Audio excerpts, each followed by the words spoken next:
ابن حجر اسقلانی نے احمد تنوخی سے پڑھی اور احمد تنوخی نے شیخ احمد بن محمد ابن طالب سے پڑھی. انہوں نے شیخ سراج ابن مبارک حسینی البلقینی سے پڑھی. انہوں نے اپنے شیخ عبداللہ ہروی سے پڑھی. انہوں نے شیخ عبداللہ بن مظفر داودی سے پڑھی. انہوں نے اپنے شیخ استاد عبداللہ سرخسی سے پڑھی. انہوں نے اپنے شیخ استاد محمد یوسف فربری سے پڑھی. محمد یوسف فربری نے اپنے استاد جن کی یہ کتاب ہے محمد بن اسماعیل بخاری سے پڑھی. بخاری علیہ الرحمہ نے اپنی سند یہاں بیان کی ہے کہ میں نے یہ کتاب اور یہ حدیث، یہ کتاب نہیں، یہ حدیث محمد احمد بن اشکاب یا اشکاب دونوں طریقوں سے پڑھا جاتا ہے، احمد بن اشکاب سے پڑھی. وہ کہتے ہیں کہ مجھ سے بیان کیا محمد بن فضیل نے. وہ کہتے ہیں مجھ سے بیان کیا عمارہ ابن قعقاع نے. عمارہ بن قعقاع کہتے ہیں کہ مجھ سے یہ حدیث بیان کی ابو زرع نے. ابو زرع کہتے ہیں مجھ سے یہ حدیث بیان کی حضرت ابو ہریرہ نے. حضرت ابو ہریرہ فرماتے ہیں مجھ سے یہ حدیث بیان کی حضرت محمد عربی صلی اللہ علیہ وسلم سے. جو دور حدیث شریف میں طلبہ ہیں اور جو فضلہ ہیں، اگر وہ پسند کریں تو میں بھی ان کو اس سند سے اجازت دے دیتا ہوں. اور حدیث وہ یہ ہے کہ نبی صلی اللہ علیہ وسلم نے فرمایا کلمتان حبیبتان للرحمن خفیفتان علی اللسان ثقیلتان فی المیزان سبحان اللہ و بحمدہ سبحان اللہ العظیم. طلبہ دور حدیث شریف جانتے ہیں امام بخاری نے یہ کتاب 3 جگہوں پر بیان کی ہے، یہ والی حدیث، اور تینوں جگہوں پر الگ الگ اساتذہ کرام ہیں بخاری میں ہی. لیکن اس آخری موقع پر اپنا جو استاد منتخب کیا ہے وہ ہے احمد بن اشکاب. علامہ قسطلانی صاحب ارشاد الساری اور شیخ زکریا لامع الدراری نے یہ لکھتے ہیں، اس میں اس بات کی طرف اشارہ ہے کہ امام بخاری نے پہلی حدیث اپنے استاد حمیدی سے شروع کی اور آخری حدیث بیان کی احمد سے. اس میں اس بات کی طرف اشارہ ہے کہ چلتے ہوئے اور جاتے ہوئے بھی اور شروع میں بھی آغاز جو ہونا چاہیے وہ حمد خداوندی سے ہونا چاہیے. وہاں استاد حمیدی ہے، یہاں احمد. اس میں اس بات کی طرف اشارہ ہے کہ شروع میں بھی اور اخیر میں بھی اللہ رب العزت کی حمد و ستائش کے ساتھ زبان کو تر کرنا چاہیے. تو یہ تو اس حدیث کی سند آپ کے سامنے.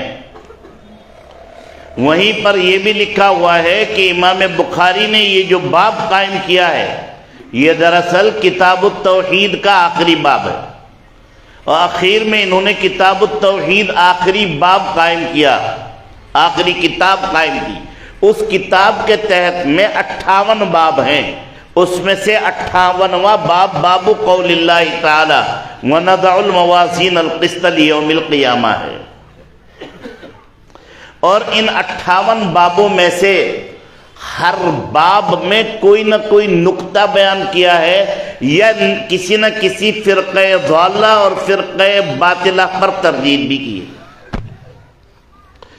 یہاں پر حضرت امام بخاری دراصل فرقہ جوہنیہ پر تردید کرنا چاہتے ہیں اور ان معتزلہ پر جو ایک بڑا فرقہ پہلے زمانے میں ہو چکا ہے تردید کرنا چاہتے ہیں، جن کا کہنا یہ ہے کہ قیامت کے دن وزن اعمال نہیں ہوگا.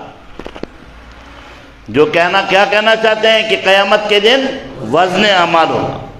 ہاں، قیامت کے دن وزن اعمال ہوگا، اور قرآن کریم کی سینکڑوں آیات سے اس کا پتہ چلتا ہے الوزن یومئذ الحق. اور یہاں بھی وَنَضَعُ الْمَوَازِينَ الْقِسْطَ لِيَوْمِ الْقِيَامَةِ.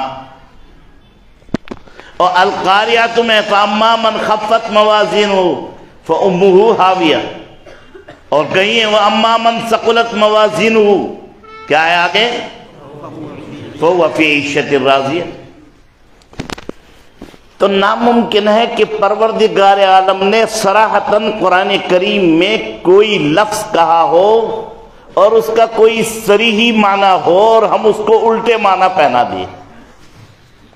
اور حدیث قرطاس ترمذی میں، نسائی میں، ابن ماجہ میں مشہور ہے کہ قیامت کے دن ایک بندے کو اخیر میں بلایا جائے گا اور اس کے سامنے کئی رجسٹر رکھے جائیں گے اور اس سے کہا جائے گا کہ بندے تیرا دفتر نامہ اعمال کا یہ ہے، تو نے یہ برائی کی، یہ گناہ کیا، کیا تجھے اپنی کسی برائی سے انکار ہے؟ وہ بندہ کہے گا یا اللہ مجھے کسی برائی سے کوئی انکار نہیں ہے۔ حدیث قرطاس مشہور حدیث ہے۔ جب وہ نا امید ہوگا تو اخیر میں اللہ تعالیٰ اس سے کہیں گے ہاں ایک عمل تیرا ہمارے پاس موجود ہے، وہ عمل ہم تجھے دکھاتے ہیں۔ تو ایک چھوٹی سی پرچی نکالی جائے گی، اس میں لکھا ہوگا کہ اس نے کبھی لا الہ الا اللہ محمد رسول اللہ پڑھا ہے، لکھا ہوگا اس میں کیا، اس نے کبھی کیا پڑھا ہے، لا الہ الا اللہ محمد رسول اللہ صلی اللہ علیہ وسلم۔ کہا جائے گا آج تیرے ساتھ نا انصافی نہیں ہوگی، اس لا الہ الا اللہ والی پرچی کو ایک پلڑے میں تولا جائے گا اور وہ جو دفتر بہت سارے ہوں گے رجسٹر نامہ اعمال کے برائیوں کے، اسے ایک ترازو میں رکھا جائے گا۔ نامہ اعمال جو ہوں گے وہ تو اوپر کو ہو جائیں گے اور وہ جو قرطاس یعنی پرچی ہوگی وہ نیچے کو جھک جائے گی، یعنی وہ بھاری پڑے گی۔